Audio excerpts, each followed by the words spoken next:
ಎಲ್ಲರಿಗೂ ನಮಸ್ಕಾರ. ಅಡುಗೆ ಟಿಪ್ಸ್ಗಳು. ಮೊದಲನೇದು, ದಿಢೀರ್ ಮಸಾಲೆ ಟೀ ಮಾಡಬೇಕಾದರೆ ಚಿಕ್ಕ ಚೂರು ಶುಂಠಿ, ಅರ್ಧ ಇಂಚು ಚಕ್ಕೆ, 1 ಲವಂಗ, ಏಲಕ್ಕಿ ಸಿಪ್ಪೆ ಹಾಕಿ ಟೀ ಪುಡಿ ಮತ್ತು ನೀರು ಕುದಿಯುತ್ತಿರುವ ವೇಳೆ ಹಾಕಿದರೆ ಟೀ ರುಚಿಕರವಾಗಿ ಸುವಾಸನೆಯಿಂದ ಕೂಡಿರುತ್ತದೆ. ಬೆಂಡೆಕಾಯಿ ಬೇಯಿಸುವಾಗ ಅದಕ್ಕೆ ಬೇಗ ಉಪ್ಪು ಸೇರಿಸಬೇಡಿ. ಆ ಬೆಂಡೆಕಾಯಿ ಸಂಪೂರ್ಣವಾಗಿ ಬೆಂದ ನಂತರ ಅಥವಾ ಫ್ರೈ ಆದ ನಂತರವೇ ಉಪ್ಪು ಸೇರಿಸಿ. ಬೇಗ ಉಪ್ಪು ಸೇರಿಸುವುದರಿಂದ ಬೆಂಡೆ ಲೋಳೆ ಹೆಚ್ಚಾಗುತ್ತದೆ. ಹಪ್ಪಳ ಸಂಡಿಗೆಗಳನ್ನು ಫ್ರೈ ಮಾಡುವಾಗ ಜಾಸ್ತಿ ಎಣ್ಣೆ ಹಿಡಿಯುತ್ತಾ? ಹಾಗಾದರೆ ಎಣ್ಣೆ ಫ್ರೈ ಮಾಡುವಾಗ ಎಣ್ಣೆಗೆ 1 ಟೀ ಸ್ಪೂನ್ನಷ್ಟು ಉಪ್ಪನ್ನು ಸೇರಿಸಿ ಹಪ್ಪಳ ಸಂಡಿಗೆಗಳನ್ನು ಕರಿಯಿರಿ. ಆಗ ಎಣ್ಣೆ ಹಿಡಿಯದೆ ಪರ್ಫೆಕ್ಟ್ ಆಗಿ ಬರುತ್ತದೆ. ಜೇನುತುಪ್ಪದ 1-2 ಹನಿಗಳನ್ನು ನೀರಿನಲ್ಲಿ ಹಾಕಿದರೆ ಅದು ಹಾಗೆಯೇ ಕರಗದಿದ್ದರೆ ಶುದ್ಧವಾದದ್ದೆಂದು ತಿಳಿಯಬಹುದು. ಕಲಬೆರಿಕೆ ಆಗಿದ್ದರೆ ಅದು ಕರಗಿ ನೀರಿನ ಬಣ್ಣ ಬದಲಾಗುತ್ತದೆ. ಬೆಳ್ಳುಳ್ಳಿ ಸಿಪ್ಪೆ ಸುಲಿಯುವುದು ಬಹಳ ಸಮಯ ತೆಗೆದುಕೊಳ್ಳುವ ಕೆಲಸವಾಗಿದೆ. ಆದರೆ ಸರಳವಾದ ಟ್ರಿಕ್ ಮೂಲಕ ಸುಲಭವಾಗಿ ಸಿಪ್ಪೆಯನ್ನು ಸುಲಿಯಬಹುದು. ಬೆಳ್ಳುಳ್ಳಿಯನ್ನು ಬಿಸಿ ನೀರಿನಲ್ಲಿ 5 ನಿಮಿಷ ನೆನೆಸಿ ನಂತರ ಬೆಳ್ಳುಳ್ಳಿ ಸಿಪ್ಪೆಯನ್ನು ಸುಲಭವಾಗಿ ತೆಗೆಯಬಹುದು. ಮಳೆಗಾಲದಲ್ಲಿ ತೇವಾಂಶದ ವಾತಾವರಣದ ಕಾರಣದಿಂದಾಗಿ ಮಸಾಲೆಗಳು ತೇವವಾಗುತ್ತವೆ.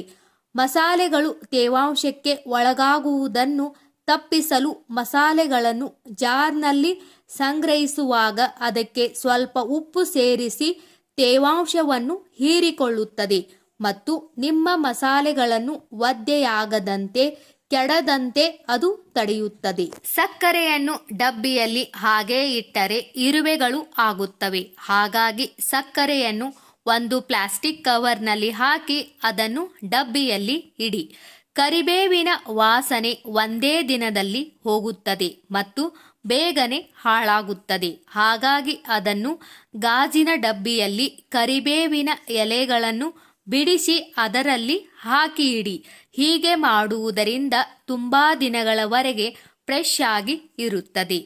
ಚಪಾತಿ ಹಿಟ್ಟು ಬೇಗನೆ ಹಾಳಾಗಲು ಇದು ಕೂಡ ಕಾರಣವಾಗಬಹುದು.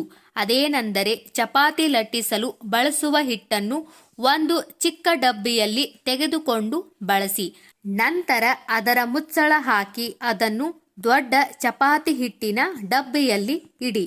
ಬೆಂಡೆಕಾಯಿ ಫ್ರೈ ಮಾಡುವಾಗ ಲಾಳಿ ಇದ್ದರೆ ಅದಕ್ಕೆ 1 ಚೂರು ಮೊಸರು ಹಾಕಿ ಫ್ರೈ ಮಾಡಿ. ಜಾಸ್ತಿ ಮೊಸರು ಹಾಕಬೇಡಿ. ದ್ರಾಕ್ಷಿ, ಟೊಮೆಟೊ, ಕಿತ್ತಳೆ ಹಣ್ಣುಗಳನ್ನು ಕುದಿಯುವ ನೀರಿನಲ್ಲಿ 2 ನಿಮಿಷಗಳ ಕಾಲ ಇಟ್ಟು ನಂತರ ತಣ್ಣೀರಿಗೆ ಹಾಕಿದರೆ ಸಿಪ್ಪೆಯನ್ನು ಸುಲಭವಾಗಿ ತೆಗೆಯಬಹುದು. ಹಸಿ ವಟಾಣಿಯನ್ನು ತುಂಬಾ ದಿನಗಳವರೆಗೆ ಫ್ರೆಶ್ ಆಗಿ ಇಡಲು ಹಸಿ ವಟಾಣಿಯನ್ನು ಒಂದು ಜಿಪ್ಲಾಕ್ ತರ ಇರೋ ಪ್ಲಾಸ್ಟಿಕ್ ಕವರ್ನಲ್ಲಿ ಹಾಕಿ ಇಡಿ. ಚಪಾತಿ ಲಟ್ಟಿಸುವಾಗ ಹೋಳಿಗೆ ಮನೆ ಕೆಳಗೆ 1 ಕಿಚನ್ ಟವಲ್ ಹಾಸಿ ಅದರ ಮೇಲೆ ಹೋಳಿಗೆ ಮನೆ ಇಟ್ಟು ಚಪಾತಿ ಲಟ್ಟಿಸಿ. ಹೀಗೆ ಮಾಡುವುದರಿಂದ ಹಿಟ್ಟು ಕೆಳಗಡೆ ಬೀಳುವುದಿಲ್ಲ ಮತ್ತು ಇದನ್ನು ಕ್ಲೀನ್ ಮಾಡಲು ಜಾಸ್ತಿ ಸಮಯ ತೆಗೆದುಕೊಳ್ಳುವುದಿಲ್ಲ. ಕುಕ್ಕರ್ ಸೀಟೆಯನ್ನು ತೆಗೆದು ಅದರ ಕೆಳಗೆ ಇರುವ ರಂಧ್ರಕ್ಕೆ 1 ಕಡ್ಡಿ ಅಥವಾ ಸೂಜಿಯಿಂದ ಕ್ಲೀನ್ ಮಾಡಿ.